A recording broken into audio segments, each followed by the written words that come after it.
Cincinnati has reached its ceiling. All right. Outside of the Notre Dame win, their competition really hasn't been, I think all those reasons you were saying Alabama was up and down was because of the quality of their schedule. And I hate to be the SEC bias guy and, Here we go. SEC versus everything. Mr. SEC over here. But if you give Cincinnati that schedule, do they come out undefeated? I think it's clearly no. I mean, actually, why not?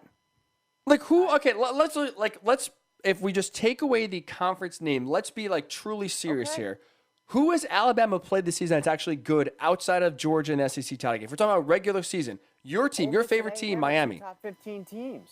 I think Ole Miss is the best team they played. I'm not a believer in A&M. I'll be honest. I'm just not. I don't think they're a very good team. Better than any team on Cincinnati's schedule. I would say Notre Dame's better than A&M. Okay, but that's fair. I mean, we're not going to sit here and argue the AAC schedule is stronger, but I'm just like, if we're talking about legitimately who has Alabama played that's good, they're really, like, again, outside of Ole Miss, LSU had a down year. Arkansas had a nice year, but Arkansas, from where they started to where they are. The quality of those teams. Kentucky? Than Well, they didn't even play AAC. Kentucky. Tennessee? I would say Tennessee is still better than But most of the AAC teams. Maybe again, I'm not trying to tell you that the AAC is stronger, but you're saying is Cincinnati, if they played Alabama's schedule, they getting through, well, because Alabama didn't even get undefeated, but they getting through at 12-0 or 12-1, are they going to have a similar record to Alabama?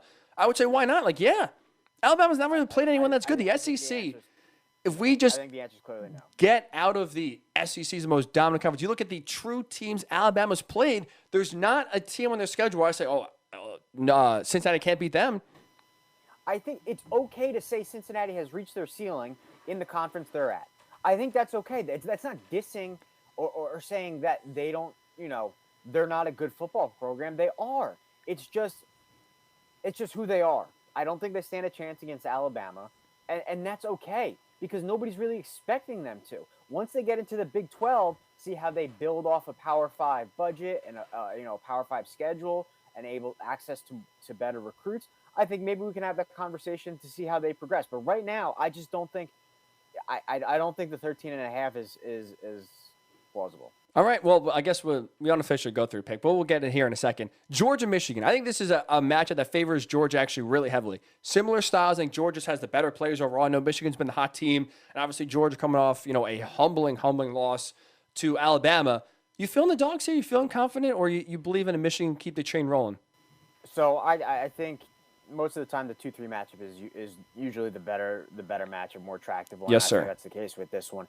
I do think they're very similar in terms of play stout defense, right?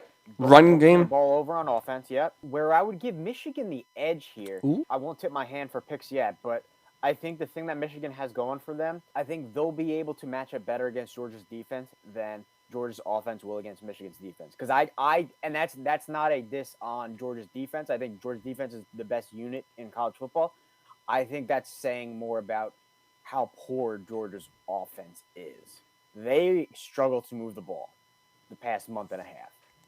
And I think if it comes down to a one possession game or, time of possession, I think Michigan stands a very good chance in winning that battle, which would give them a chance to win the game. Michigan has flown under the radar a lot because they haven't been sexy, right? They've just been winning games, not flashy, good defense. Aiden Hutchinson, probably the best player in college football. That's who my Heisman vote would have. Same. Look at that. Great minds think alike, and we can agree on something. Okay. You know what? Maybe I'll change that. Oh, perfect. You know what? Get the wrong answer again. Perfect. But I think that Michigan does a lot of things well, and I wouldn't say one thing great. But I think that bodes well for a team against Georgia, whose offense is just below average. So I think that's where they can keep the game close. If it's time of possession, maybe just grind the game out. Don't turn the ball over. Convert first downs. You don't have to score 30 points against Georgia's defense because I don't think they're going to. But if you can grind out 20 points, I don't think Georgia's scoring 20 against Michigan. I do think JT Daniels is a quarterback they need if they're going to beat Michigan and try to, have a rematch against Alabama and beat them. I think, we saw it. Higher ceiling, can move the ball down the field. Absolutely. That's the only way Georgia's going to move the ball because Michigan knows that. They're going to put 8 in the box, stop the run, right? Force Stetson Bennett or JT Daniels, whoever's under center, to throw the ball down the field.